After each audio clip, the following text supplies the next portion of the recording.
Welcome to the Sharpe Way, Sharpe, everyone. I'm so happy that you guys have given me a chunk of your evening so you can hopefully get some interesting and awesome both entertainment and education. Is that edutainment? I'll play that. Sure, it's edutainment. I love it.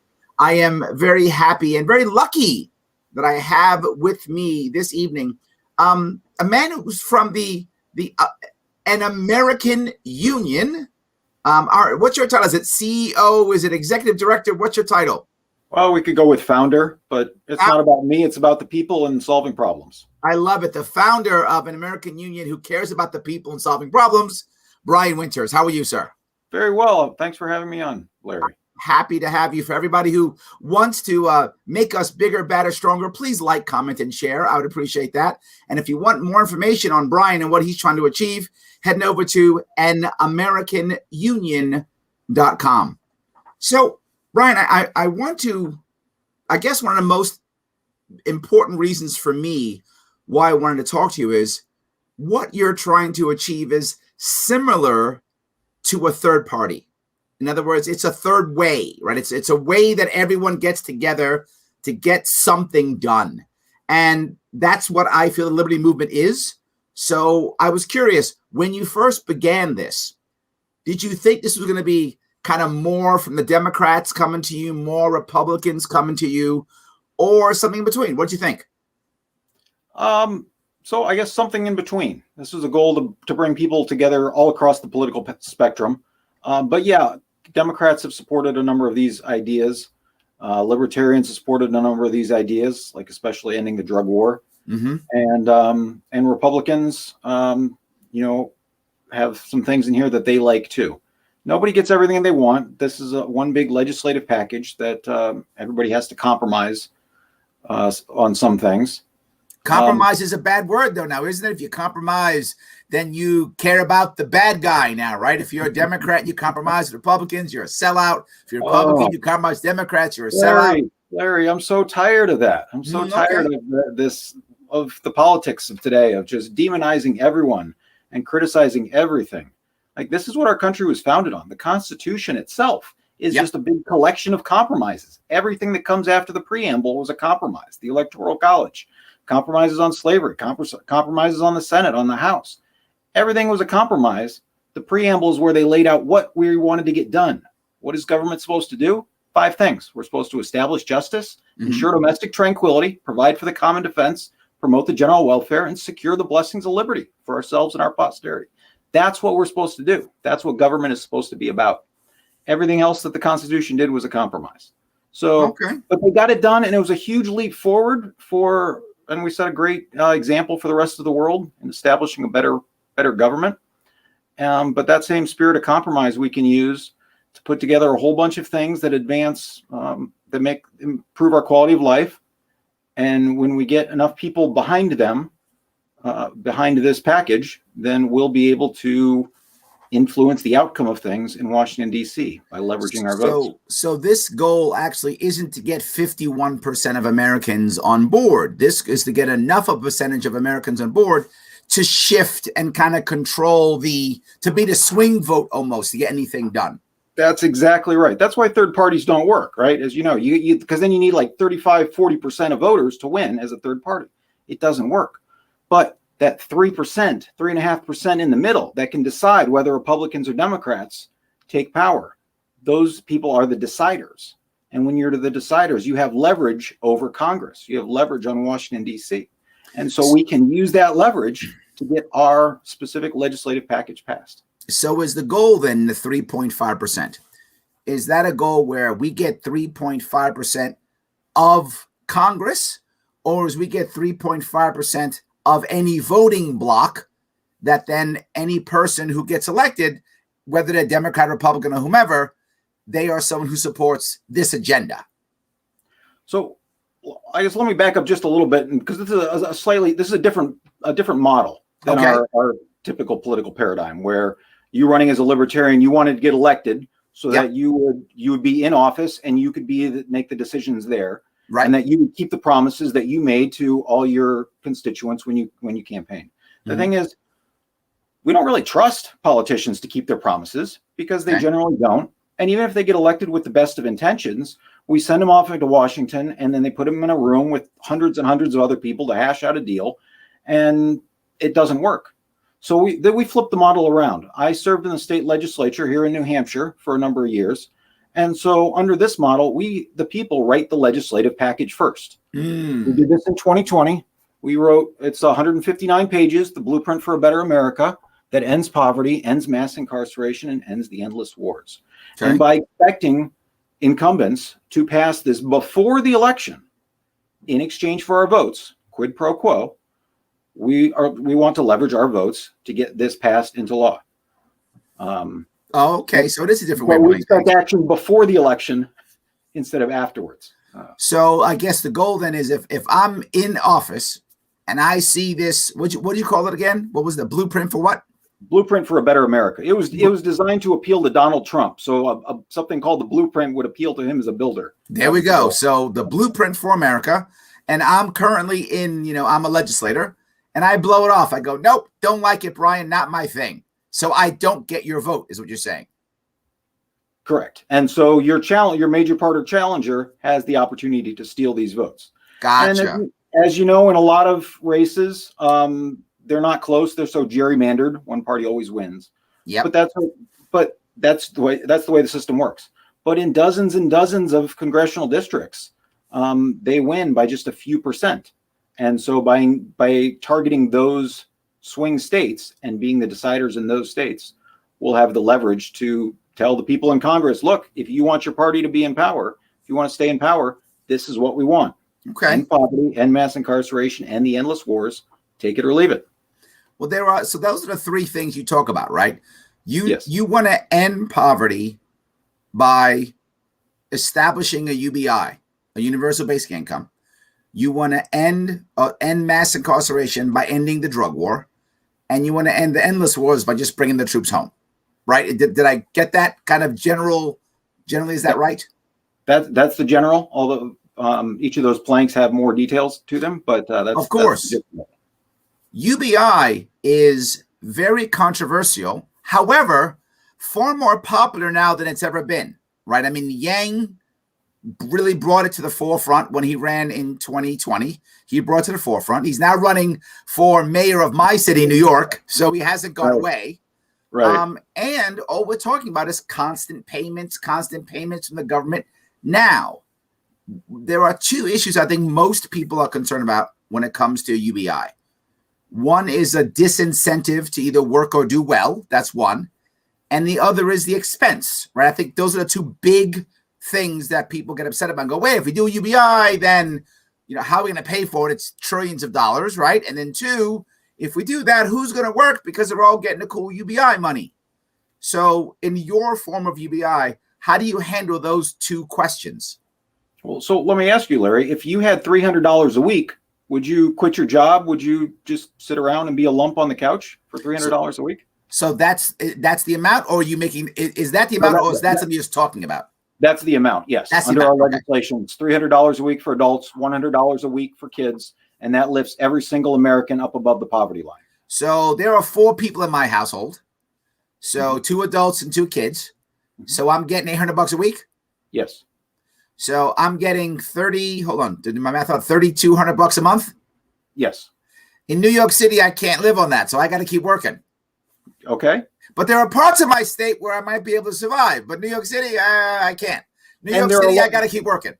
And there are large parts of the country where you can survive on that.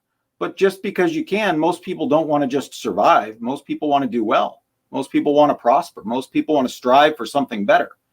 And they're not going to lose that ability just because they don't have to worry about not having enough money to eat. Okay. But you might have heard about the experiment they did in Stockton, California, recently, where they gave a couple dozen families $500 a month over a 2-year period, and they found that in the year leading up to the pandemic, because after the pandemic everything changed, right? Sure. But in the year leading up to that, the unemployment rate in that group went down from 12% to 8%, and the unemployment rate of the control group went up slightly.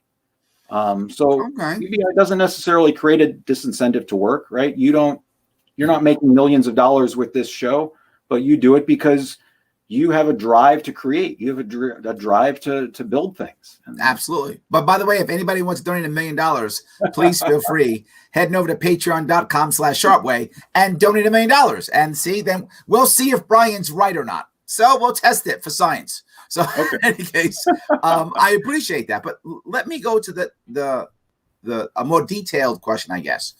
If we go with $300 per adult and $100 per kid, does that mean all other forms of public assistance go away? Does that mean does that mean no food stamps? Does that mean no VA? Does that mean no Social Security? So this legislation that we proposed does not take away any of those. However, as you know, a lot of those things are means tested. So the goal is that when you lift everybody up above the poverty line, that those programs will atrophy, those programs will go away. And after a year or so, when we've had a chance to see what's left, then we can consolidate them and get rid of them, or we can reevaluate. So you're saying you initially don't get rid of anything? I'm sorry? So you're saying initially you don't get rid of anything. Initially you just go, here's the extra cash. You wait a year and you say, okay, what do we still need? What do we not need? Correct. Right now we have a safety net that's supposed to catch people. Safety nets have a lot of holes in them. And what this legislation would do, UBI does, is it puts in a safety floor. It lifts everybody up. And then once everybody's lifted up, then we can reevaluate the net and see if it's needed or not. Okay. So I guess the next question is the obvious one. How do you pay for that? How do you pay for that? You're now saying I'm going to give, what's the average? $200 to 300 million people, whatever that number is, maybe more. So we're talking, it's how much is that? A couple $1 trillion? So yeah. So the big scary number that you're looking for is $4 trillion. That's a big scary number. Yes. That is a big scary number. I have a guy named Pete Clark who I'm sure is going to put in the comments the amount of debt we have, because he does it every episode. And when you say $4 trillion, he probably fell off his chair. He's probably picking himself off the floor right now once you said $4 trillion. But go ahead, tell me about that. Well, have you ever heard the phrase it takes money to make money? I have. I've used it before. I'm a business trainer. And right. So, and this is true. Because right now we're paying the costs of all the problems that poverty causes.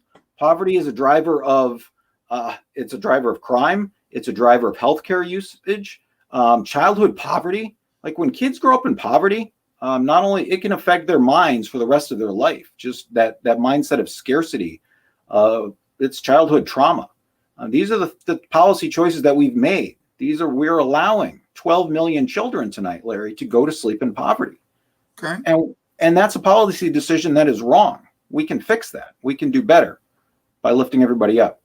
So $4 trillion is the big scary number. Mm-hmm. And there's three primary funding sources for this. Okay. Again, this is with the idea of,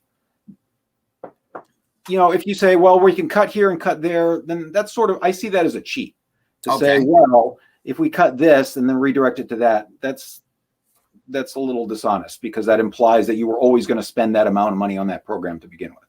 Okay. So our dedicated funding source is three things. One is a value-added tax. You probably heard about Andrew Yang talking about this as something that most industrialized countries use. It takes a slice of the economy, and we can use that as one of the major funding mechanisms for universal basic income.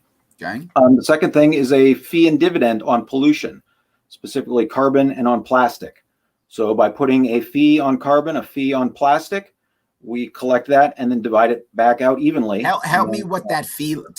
I understand the VAT tax. I get that, right? That's basically a tax on top of goods as you sell them, right? Or purchase them. I'm sorry, as you purchase them. I get that. Tell me what the carbon and plastic fee looks like. So with the carbon fee, it's based on model legislation. It was House Resolution 763 last session, I believe. It starts with a $15 per metric ton fee on carbon. And then again, all that money gets collected and then gets distributed back out. And the fee goes up each year. So it creates an economic disincentive for polluters to continue to pollute. And for every American who pollutes less than average, they keep the difference. Anyone who pollutes above average pays into the system. Is this a system to where, in this, is the individual, like I pay it too if I do too much, or is it only corporations? Correct. Yeah, it's just businesses that pay. But as you know, that cost gets passed on to the consumer. So you pay indirectly. Got it. Okay. And then on plastic, it's I believe a 22% fee on the production of new virgin plastic resin. So recycling plastic is exempt from that. And then a per unit cost of 5 cents on every plastic product. So VAT tax and pollution tax, basically, if I'm clear on that. Is it about right? Yes. And then the other part is through new money. And this is the part where your guy's going to fall off his chairs. The first $2 trillion a year in new money gets distributed out to everyone. So the problem, the Fed makes its magic money, $2 trillion of it, and that goes out to us. And then the taxes come up, and that's the rest. That's how you make up the rest of the $4 trillion. Yes, I want to emphasize though, this isn't new money through debt. Right now, we're creating money. Congress has the constitutional authority to create money. And they have delegated that to the Federal Reserve and to the banks to issue new money through debt. And that's how we've run up this huge big debt. Yep. The last time it was paid off was under President Andrew Jackson back in 1835. And in 1835, the United States had a population of like 18 million people with like 24 states. Mm-hmm. And now the country is an awful lot bigger. And we need more money in circulation than we did in 1835. And one of the ways we've done that is through borrowing money and putting it into circulation, creating less debt.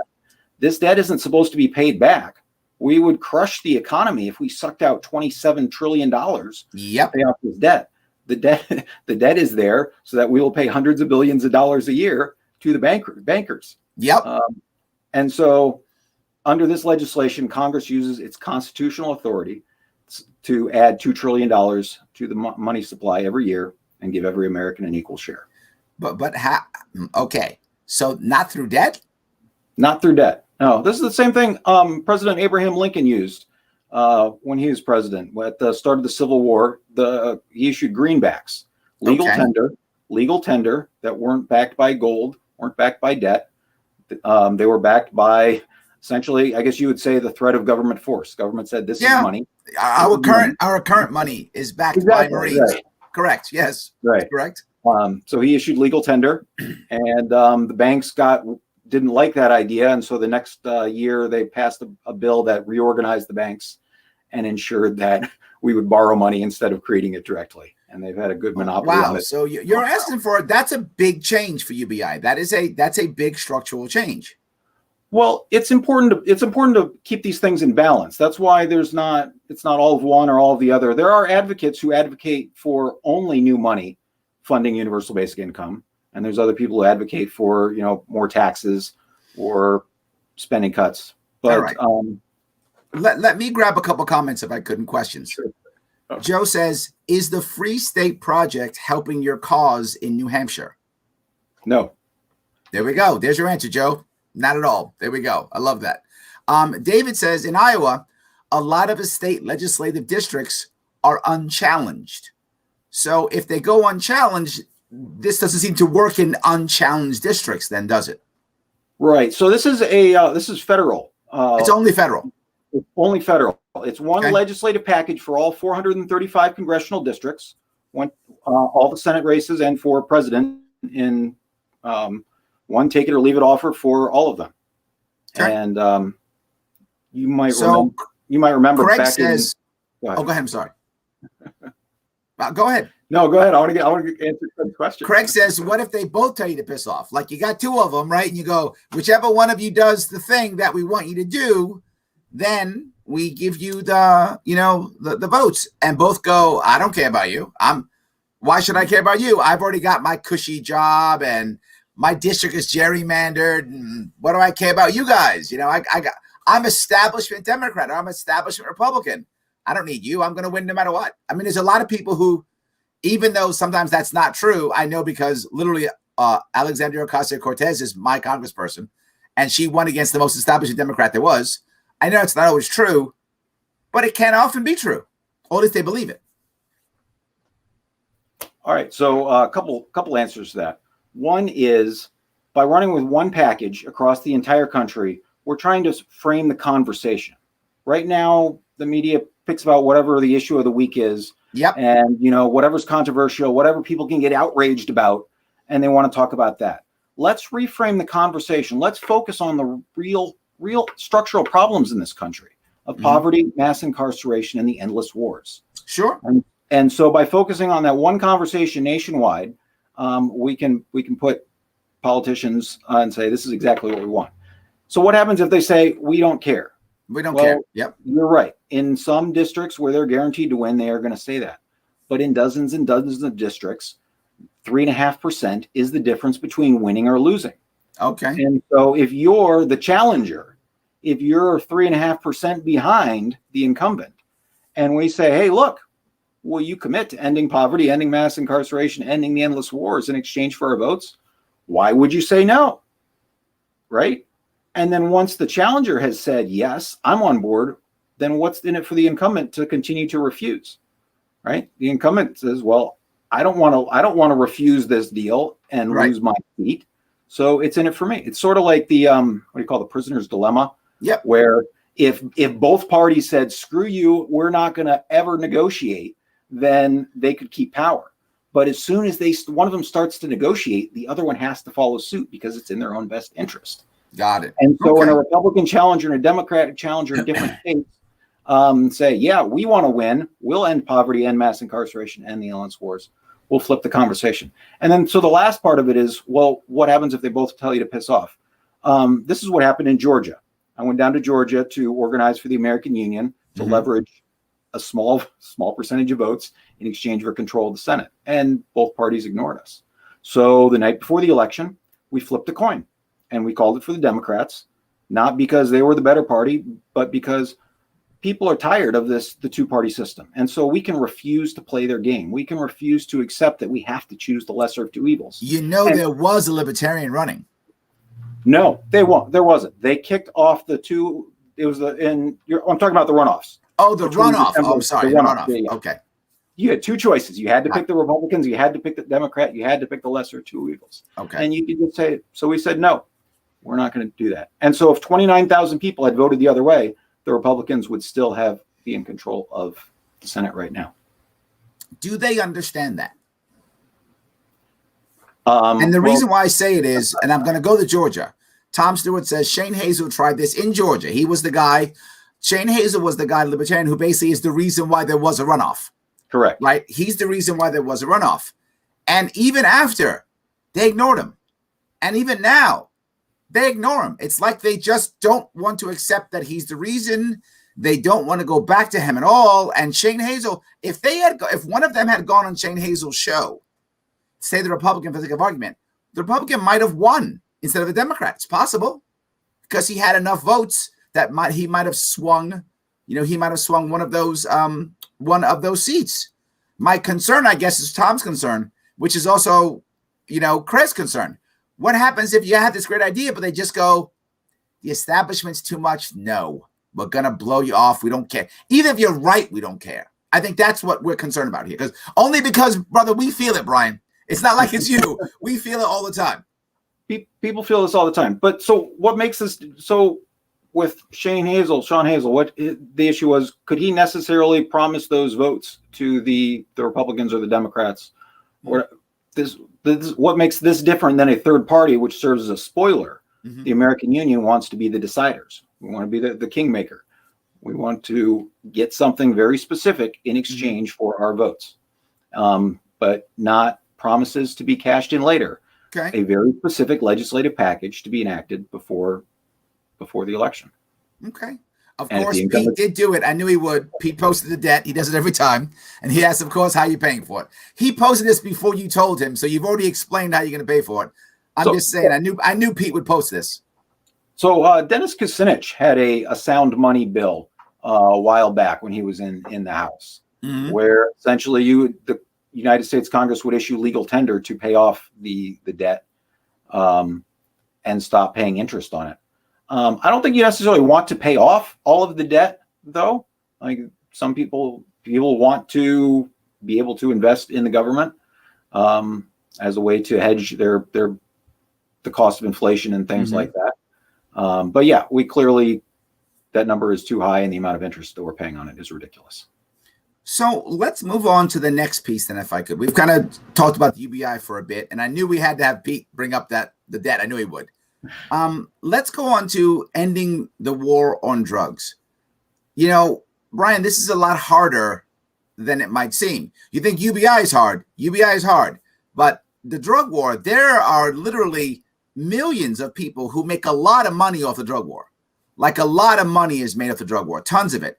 And it's a cultural issue. I mean, we watched cop shows and CSI and, Hawaii Five-0 and forever going to get those drug dealers off the streets. I mean, that's like almost our culture, right? The good guy is always the cop kicking in the door, and the bad guy is always the drug dealer who's pushing drugs to the kids or whatever is the story.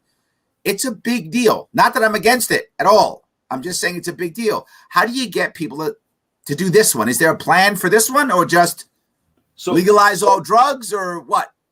Yeah. So specifically, this legislation would end the federal drug war and let states set their own policies. We would wipe off all the drug laws off the books.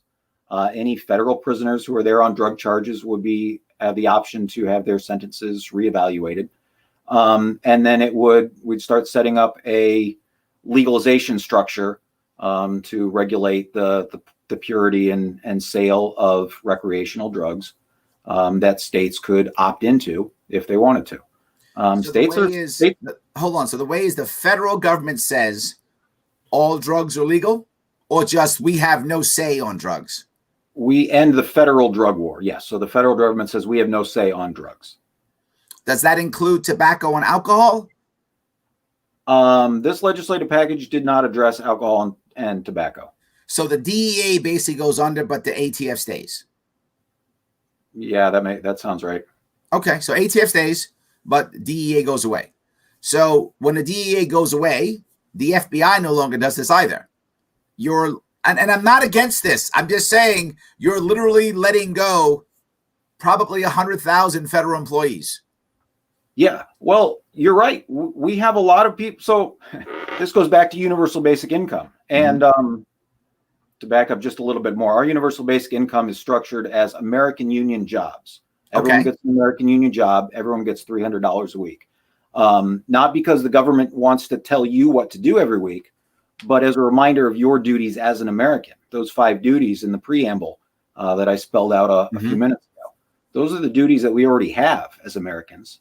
So here's $300 a week as a reminder. Go establish justice. Go and promote the general welfare. Ensure domestic tranquility. Go do those things.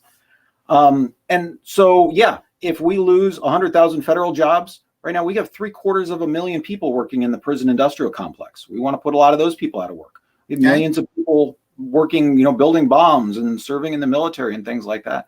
And if if everybody's going to lose those jobs, then we need to make sure that there is a safety floor under everyone, that nobody's going to be left with nothing. And so that's one of the reasons why it's important to tackle all of these things together. You might recognize these as Martin Luther King's triple evils of poverty, racism, and militarism. Yep. And while we can't necessarily fix racism, we can address the problems, the systemic racism in the criminal justice system. And the drug war is a huge part of that. So what happens? Does it matter then if, say, some states say, I'm not getting rid of my drug war. I make tons of money on my drug war. Whatever. Say, I'm making this up. Say, I don't know, Missouri decides, I love my drug war. I'm keeping it. I'm making tons of cash on it. The people don't like drugs. So I'm going to keep doing the same old thing in Missouri, just maybe not in, I don't know, maybe not in Illinois, but in Missouri. Does the federal government do anything about that, or just leave it alone? So this legislation didn't propose telling Missouri or Mississippi what they could and couldn't do about these drugs, other than there would be a 12% sales tax on recreational drugs, which would go back into funding treatment and addressing other costs. So the 12% sales tax goes where, from where to where? From the federal, goes to the federal government? Yeah, it would be a federal sales tax on recreational drugs. Why 12%? Not that I'm against it. I'm just asking. You chose 12%. I'm just kind of curious as to why that was the versus 30% versus 5%. Why 12%? I don't remember exactly where that number came from. Oh, okay. Sorry. No, it's fine. Just a lot of these questions you have really detailed answers. That one isn't. That one doesn't. No worries. It's totally fine. No, so what I'm sure my audience is already thinking, and so am I, is okay. I like the idea of ending poverty. I think most of us do. We get scared when we hear UBI without breaking down the rest of the welfare state, right? That's the worry that I think many libertarians have. If you're going to go UBI, which the vast majority of libertarians are against UBI, but many of them will swallow it begrudgingly if there is a breakdown of the welfare state. And I feel like yours is like, nah, we're throwing it all on top. That does scare us, to be forward. It does scare us. The drug war thing, I think you had us at end the drug war. We like that. But some of us are going to be upset because what? ATF doesn't go away too? You get rid of them, get rid of ATF too. Isn't alcohol a drug? So we'd like to get rid of the whole thing, I think. And the second thing is, I can guarantee libertarians are not going to like a 12% tax. Even when I was running for governor, I had a plan to regulate cannabis like onions, and to begin to just get rid of the taxes on any extra taxes on all drugs. But my team and I were okay going up to 3%. That wasn't our policy, but we said that if we actually got this thing moving forward, that we would actually give in at 3%. And the reason why we said we were okay to give in to 3%, even though we didn't want it, and that would be like our push. If they pushed us, we'd go to 3%. Because the data that we gathered in our white paper was at 3%, that is about the number where you don't have a black market. That once you go past 3%, that's when people start looking at a black market. So the product costs $1.03 in the store and $1 outside the store. I pay the 3 extra cents and I buy it in the store. The product costs $1.04 or $1.05 in the store, $1 outside the store. I start thinking maybe I should buy it outside the store. That's about the percentage. Obviously, if every dollar it's higher, right? So if it costs $1,000, $1,040, but around that area is when people, as a general rule, kind of go, fine, I don't want a black market. And I guess my worry is with 12%, do we still wind up having a black market? And if we still have a black market, do we still actually have a drug war? And if we're not telling states to stop, do we still have a drug war? Does this actually stop the drug war? That would be my concern. Am I making sense what I'm saying or no? Oh yeah, no, absolutely. I'd love to see that where that 3% number came from, and especially when the alternative in Massachusetts has legalized marijuana, and so I could go down there and I could buy it legally, or I could try and buy it illegally for a little bit more. But is that, I don't know. I guess I'm curious where if you look at California and in Colorado, there's a black market in both states. Okay. So there is a black market in both states. So that's what my team came up with. My team could have been wrong, though. If you care, I don't know if your team cares, you can go to LarrySharpe.com. There's actually a white paper in the policies. They went through it.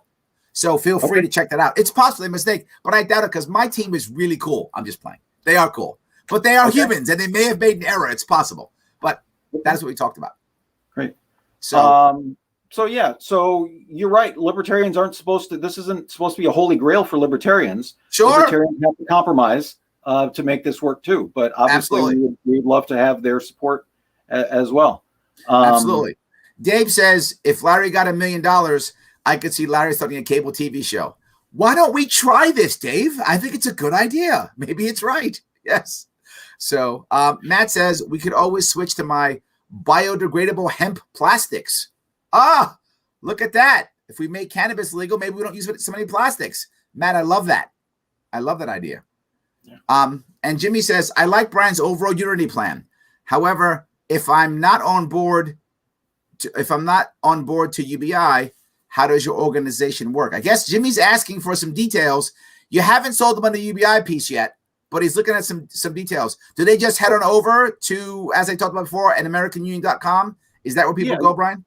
Yeah, you can find a lot of information on there. You can read the whole 159-page legislative package if you want. Again, Nobody's supposed to be on board with this 100%. But by doing all these things together, we improve the quality of life for every single American. We all come out ahead. And so that's the goal. And the goal is, again, we don't need 35, 40, 51% to do this. We need a block of dedicated swing voters, 3.5%, who will leverage their votes to make Congress enact this. There we go. Yeah. So one other thing, you talked about libertarians not being on board with this, and I want to be clear. I don't want to speak for libertarians.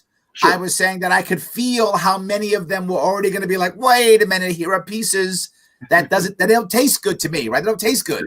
Right. So I call myself a reformed libertarian. I was active with them 2 decades ago, and but I get one of the things that I realize now was missing from the libertarian puzzle was that libertarians generally don't recognize economic coercion as being a thing. And we look at physical coercion and say, well, the government has a monopoly on force, and therefore everything the government does is bad. But there are economic forces that impact all of our lives. No, I agree. For people in poverty, those economic forces have more of a day-to-day impact than most of the things that the government does. And so by ensuring that everyone has enough resources to meet their basic needs, $300 a week, we give them the freedom to walk away from bad relationships, to say, look, McDonald's, you're only going to pay me $7.25 an hour. I don't have to put up with this anymore. I'm leaving. And that gives the people the power to say no, the power to organize and say, look, you're going to have to make it worth my while if you want me to keep working here. But right now, when we threaten people with poverty, with absolute poverty, they don't have the freedom to negotiate, the freedom to walk away. I had a couple people talk about inflation. I'm sure you get that. And Joe brings up one. There were like 3 or 4 people mention it. He says, if I understand this correctly, this will raise Americans out of poverty, but will it also raise the poverty level higher with inflation? Is that an issue here or no? Are you saying because it's not debt? How do we get around the inflation issue if we're going to be putting $2 trillion or so, of new money into the economy every year? Okay. So we're still shooting for the same 2% target inflation that the Federal Reserve and the European Central Bank shoot for, as a healthy amount of inflation to make sure that the economy is moving forward and doesn't go neutral. It doesn't actually fall backwards into deflation. Those can cause other problems. So we're still shooting for that 2%. But when we think about inflation, right, the short thing that people say is, well, anytime you print money, then it drives up all the costs. But it's just that's not the way that the economy actually works. No, right? No, I know it's servicing debt versus not service. I know there's details, so I get it. Yep. Yeah. So when you increase the money supply, right, Netflix isn't going to run out of subscriptions. There's not going to be a shortage of Netflix subscriptions. A lot of the goods and services that we buy today are digital, that can be produced for zero. And so while inflation comes from, the things that can't be produced for zero, but that's not where all this money goes. So the goal is still that 2% inflation target. Is $2 trillion enough, the right amount? The Federal Reserve hasn't been able to meet this target for the last while, which is one of the things that made me realize that we were doing money backwards. Okay. Because I'd always been told whenever the central bank prints money, that causes inflation. Well, then how is it possible that they can't meet their inflation targets? It's because they're creating money through debt, and they're trying to persuade people to put more money into circulation as debt. And people, when not enough people say yes, then they can't meet their target. We can fix that by just giving the people money directly, by ending poverty and not letting the bankers reap all the profits. So let me then go to the third piece, which is ending the endless wars and bringing the troops home. So if that's the third piece, how do we bring the troops home by just ending all of our treaties? Is that the way that works? Are we just declaring victory, waving a flag, and bringing troops home? Again, the military-industrial complex, and to be clear, I'm not against this at all. I am all for ending the wars and bringing troops home. I just realized that it's a monster. The military-industrial complex is a massive jobs program. probably as big, if not bigger, than the prison industrial complex, right? It's a massive jobs program. There's tons of people making money off of it. Lots of corruption, lots of money going around. As long as we can find enemies overseas, we ignore the enemies locally, right? I mean, tons of things happening there. How do you even begin to dismantle something so massive like this? So a couple things. You're right. It is a massive jobs program. That's one of the things that keeps the economy going. Yep. Is government spending going to the military. So we're trying to create a constructive alternative to that model of military spending. And some of these things can't really be handled in one legislative package. Dealing with foreign policy takes a little more nuance. But some of the specific things that are included are repeals of the 2001 and 2002 authorizations for military force. It looks like maybe the Biden administration will do this already, which is great. Some of the other things are reducing our nuclear weapons stockpile, requiring a 50% reduction over 5 years.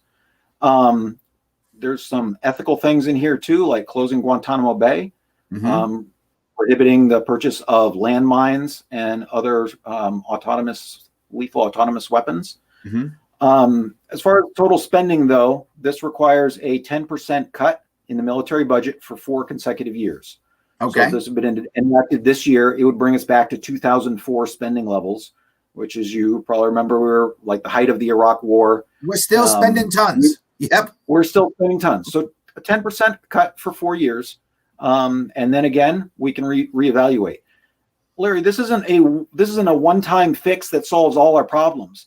This is a package of legislative reforms that makes things better. And in a few more years, we'll see how it's working. Some things will need to be changed or improved upon. Some things maybe won't work. But this is a starting point for moving things in the right direction and improving the quality of life for everyone.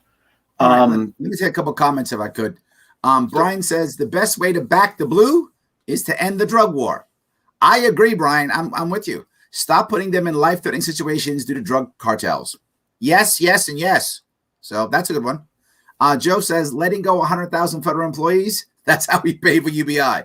There we go. See, so there's a combination there, I guess. There we go.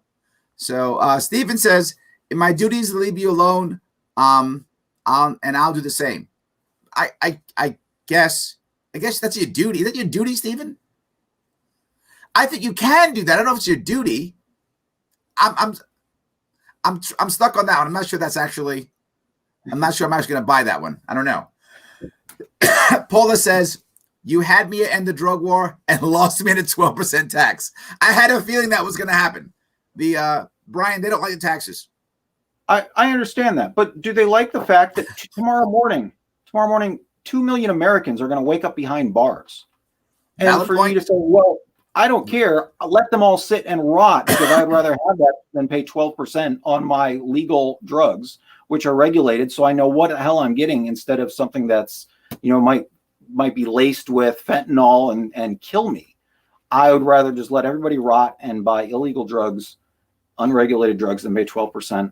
Then, sorry, this isn't the program for you. There we go.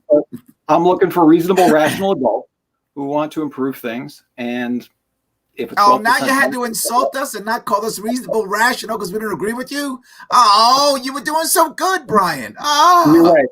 I take that back. But I'm looking for the reasonable, rational adults who are willing to compromise. I love that. I love that. As the package deal. Jimmy says, I love that they're bringing troops home, but is restructuring the VA included first? It's a valid question. I think the VA probably would buckle under bringing home so many vets so quickly. Again, not that we shouldn't, but I think his point's a valid one. Bringing that many troops home that quickly, I don't know if the VA could handle that. They might buckle underneath that.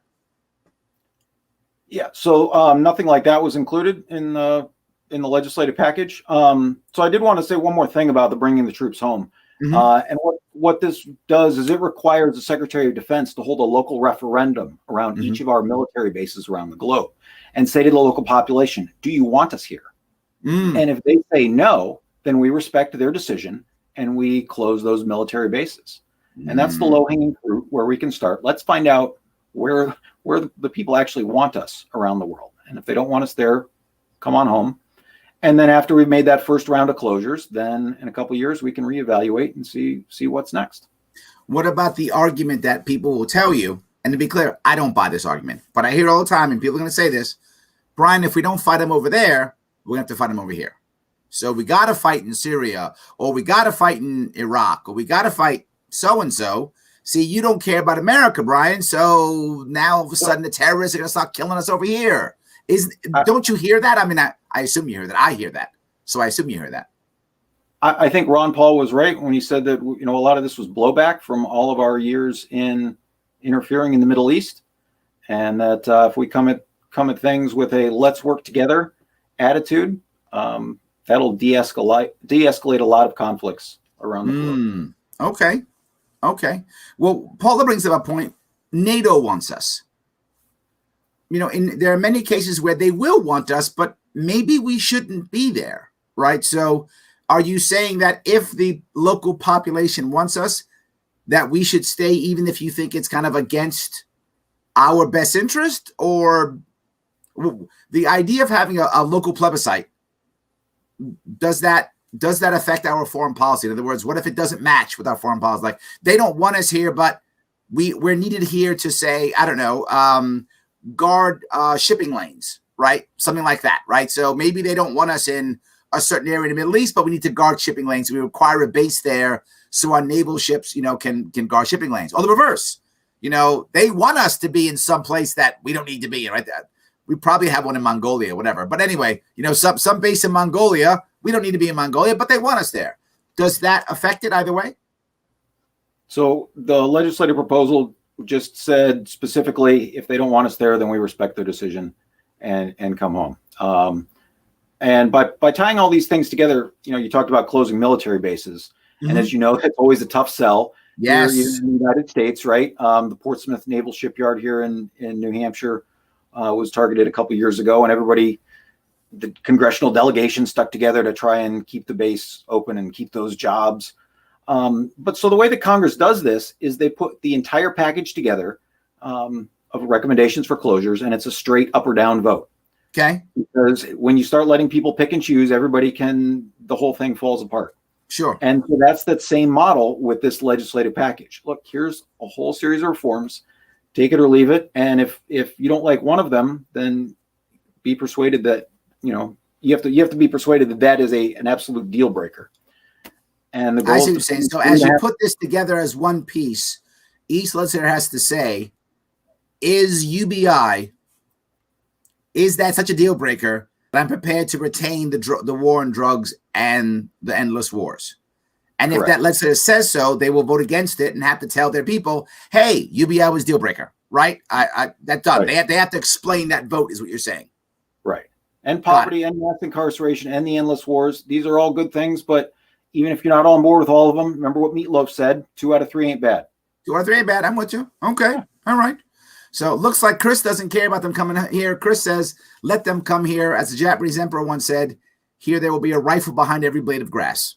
Well, there we go. See, he's not worried. He's like, let them come. There we go. So I do appreciate that. So, all right. So from me looking at this, I feel like, and I'm happy to be wrong here, I feel like you're going to have more Democrats on your side here. I feel like more Democrats are going to support UBI than Republicans. I think more Democrats are going to end the war and the drug war. I'm not sure that's true with the bringing troops home. I think Republicans now are probably more about bringing troops home than Democrats are. So you probably, my gut tells me that you're going to have more Republicans supporting you than Democrats on the endless wars, ending the wars, but more Democrats supporting you on UBI and the drug war. Am I right or no? I think that's probably a pretty good analysis. But I don't care anymore whether it's a Democrat or Republican who votes, as long as this gets into law. So later this month, I'll be heading out to Iowa to start some grassroots efforts out there, because they've got a Senate race up for re-election in 2022, and they've got 3 of their 4 congressional districts. The winners got less than 53.5% of the vote in 2020. That's your number right there. It is. And so if we can organize 3.5% in Iowa, then Iowa's going to have to pay attention. Right. But they're currently held by Republicans. And if the Republicans are willing to end poverty, end mass incarceration, and end the endless wars, then Democrats should be willing to reelect them for doing these things. Sure, because they're doing things that most Democrats would probably be okay with. 2 out of 3 at least. Actually, I think many Democrats, individual voters, are actually okay with ending the wars. Most of the Democratic actual elites, they love the wars. So I think the voters may still be on your side, even on number 3. My gut tells me the average Democratic voter, even though the Democratic legislator probably wants to bomb Syria again like Biden did, I think the average voter doesn't. Correct. Well, so the average voter now, right, doesn't affiliate with the Republican or Democrats, right? I don't know if you saw this last month, 50% of Americans identified as independent compared with 25% each. And as you know, a huge percentage of Americans don't even bother to vote. Yes. Because, and why is that, Larry? Why don't they bother to vote? Because politicians make promises and they don't keep them. And so it's the definition of insanity to do the same thing over and over again and expect a different result. This is why we're turning the model around. Here's a list of very specific things we want done first, and then you can get our vote. We want to bring in all those disillusioned voters and say, look, here's a chance to actually get something done to make your vote worth something. You don't have to give up on the system completely. We just have to change the way it works. Absolutely. Andrea says the problem is people are too hyper-focused on certain issues and they don't look at the whole picture. I got to tell you, I think Andrea has a valid point. People get mad and look at things like, oh my God, they're canceling Dr. Seuss. And then that becomes a critical thing, even though I hate the fact that they would even try to cancel Dr. Seuss. I do personally not like it. But actually canceling. But, the whole issue of canceling Dr. Seuss, I get the concept. I get how people could be bothered. People could be bothered by it. But I'm not going to do a show on it. I'm not going to vote on somebody based upon it. But in this case, I think I'm the oddball. I think a lot of Americans get totally caught up what Andrea's saying and will literally pick a candidate because did you support Dr. Seuss or not? I mean, I think that's what some Americans are doing now. Are you finding that same thing to be true or no? Yeah, there's a lot of outrage that gets manufactured over all these little issues. But the larger core problems still exist, and we need to try and keep our focus on those. So 2 of the most polarizing issues in politics are guns and abortion, right? Yeah. Each party says the other one's going to take them away if you elect them. And so how do we, as a group of swing voters, how do we address that? And the way this legislative package does it is by declaring a truce for 10 years. So both sides get something. A truce for 10 years. Tell me what that means. Okay. So when it comes to abortion, we codify the Hyde Amendment. So no federal funds used for abortion for 10 years. Right now, there's Democrats pitch getting rid of that, but they have to compromise and give up on that. We're going to codify that into law for 10 years, but we're also going to restrict it so that Congress can't introduce any new bans on abortions for the next 10 years unless they have a supermajority override. Then when it comes to guns, no bans on guns or introducing any gun bans for the next 10 years without a supermajority. But we institute universal background checks, which 91% of the population supports. I suspect your libertarian audience has a much smaller percentage, but universal background checks. No, but I got to tell you, if even libertarians, if we believed, now the word would be believing it, if we actually believed that there would be, no new gun laws at all for 10 years, I think a chunk of libertarians would say, fine, we'll take background checks. I think some would. I mean, some libertarians are completely, no way. But depends what state you're in. If I look at where I'm in New York State, I think I might take that deal because my state's getting worse and worse and worse when it comes to gun laws. But if you're in a state like Wyoming, Montana, you may not because the gun laws are relatively lax. So I don't know. That's a good one. No, you make a good point. Again, this is federal legislation. So it doesn't restrict the states from doing anything. And I guess you raise an interesting issue is like, what if there's a national universal background check and then New York tries to build on that? I don't know. Well, my assumption was that if you made a federal agreement, that would ban the states too. If it doesn't ban the states, then I think it's a non-starter, to be full with you. Because New York will just make stuff worse and worse and worse and doesn't care about the federal guidelines at all. It'll just keep banning stuff and putting people in jail. In New York State, if you have, and I don't know if you know this, if you have a legally owned firearm, you're a licensed owner, and you take that firearm that you legally own, legally purchased, and you bring it to New York City, and you follow every single TSA guideline on how you transport that firearm into New York City, to include it being unloaded, to include it being locked, we will still put you in jail in New York City. That is how bad our gun laws are in New York City. So my worry for the gun law piece would be if it doesn't supersede localities, I don't know how gun owners and pro 2A people would see that, if that makes any sense. It does. So what are the reasons that people are upset about guns and abortions, right? Is because the loss of innocent life. That's what gets people worked up. And so we can address those concerns by getting to the core issues. The number of abortions in this country is down to the lowest level since Roe versus Wade. We can continue to get that lower by addressing poverty. 2 out of 3 women who seek abortions, when you ask them, they say, I can't afford the baby. And so by lifting everybody up out of poverty, we take that off the table. So we don't want any woman to get a positive pregnancy test and be like, oh crap, what am I going to do now? We want to have that sense of security that, look, Americans, we're all in this together. We want to see every American succeed. And the same thing goes with guns, right? This isn't the first time before the pandemic, when mass shootings and things were in the news. It wasn't the first time. We had this back in the 1930s too. They called them rampage shootings back then, because when wealth inequality got way out of whack, people got crazy. They saw the bonds of society were fraying and did crazy things. So by fixing those problems, we can address the root causes of gun deaths. Most gun deaths are suicides. You probably know. And why do people commit suicide? And gang violence. Yeah, but it's out of despair, and by addressing those, by creating economic security, we can address a lot of those causes of despair and bring down the gun deaths that way. So for 10 years, let's try and solve the root causes, and then we can reevaluate and say, do we need any gun bans? Do we need any abortion bans? Or are things working pretty good? So let me ask, you went through the election last year. Going through the election, what's your view of this now? Whatever lessons you've learned, whatever good things you did and bad things you did and awesome things you figured out, mistakes you made, I'm sure you had both. Now what's the future look like for an American Union?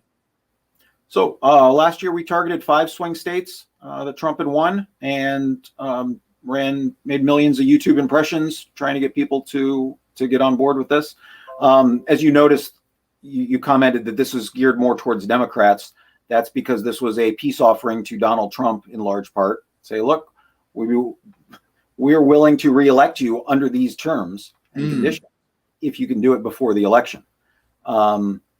We don't have a reelection to offer him this time around. That's what I'm saying. Right now it's over. You're in a new thing, right? But we got the Democrats who are hopefully greedy for power and willing to make deals and willing to keep it. So for the next for 2022, we're going to focus on start our efforts in 5 states: New Hampshire, Iowa, Wisconsin, Arizona, and Georgia. All states that have Senate races, as well as competitive House districts. Although they're going to be redistricted, so it's hard to say for sure what that'll look like. And by trying again to just be that 3.5% in the middle, that we can control the balance of power in Congress, leverage those votes into specific legislative action, and change the national conversation. Okay. That's the goal. Stop being distracted by Dr. Seuss, but instead worry about those millions of kids who are worried about whether or not they're going to have enough to eat, if they're going to have a warm place to sleep tonight. Yes. That has a lot bigger impact on their life than whether or not there's a racist picture in an old Dr. Seuss book. No, I agree completely. Jeff says, I may not agree with every concept here, but I can clearly tell that his heart is in the right place and he's trying to move us in a positive direction. At the very least, I respect that. See, you're starting to move some of us at least. See, look at that. It's working, Brian. It's working. Thank you, Jeff. There we go. I've got kids, and the problems that I was worried about 20 years ago still aren't being addressed, and nobody's doing anything. And the the political structure is very broken in this country. The duopoly controls everything. That's so here's true. a framework for change that can put the people back in charge. It doesn't require changing any laws like, adopting, voting reforms or ballot access laws. It's something that we can do completely and totally outside of the existing political structure, organizing on our own, and when it's all a better social contract. Well, there we go. Well, Brian, before we wrap this up, is there anything that I missed that you want to bring up? Yeah, if any of your viewers have $1 million they'd like to donate, we have a super PAC, and they can make a donation at anamericanunion.com. There we go, right there. It is actually in the show descriptions if you want to check them out. You can check them out on Twitter, Instagram, and of course, head over to their website. Someone already posted to check you out on Instagram already, so you can check them out whatever you like. I appreciate that. But then before you do this, one thing I want you guys to do, if you don't mind, one thing. I want you to help out my sponsor. Head on over to this link right here, theadvocates.org. Take the pandemic survey. What do you think about the pandemic? What do you think about mask mandates? What do you think about vaccine mandates? What do you think about shutdowns? What's your opinion on those things? Click here, take this survey, show your results, and let your friends know that you've taken it. It's free. It's about 5 minutes. That's it. 3 to 5 minutes. It's over. It's free. It makes me happy. It makes my sponsors happy, which again makes me happy, and it's free. So it doesn't cost you the $1 million. If you happen to have the $1 million, no worries. Head over to patreon.com/Sharpe Way. And tell you what, split it. Give $500,000 to me, $500,000 to Brian, and we'll call it even. Right? Done deal. All good. Whatever you like, support me over here. I'd appreciate it. Excellent. So thank you so much. Brian, I want to say thank you for coming. I appreciate it. Thank you, Larry. It was a pleasure talking with you. Everybody else, thank you guys for coming. I really appreciate you guys watching all your comments. I hope it was interesting, and I will see you.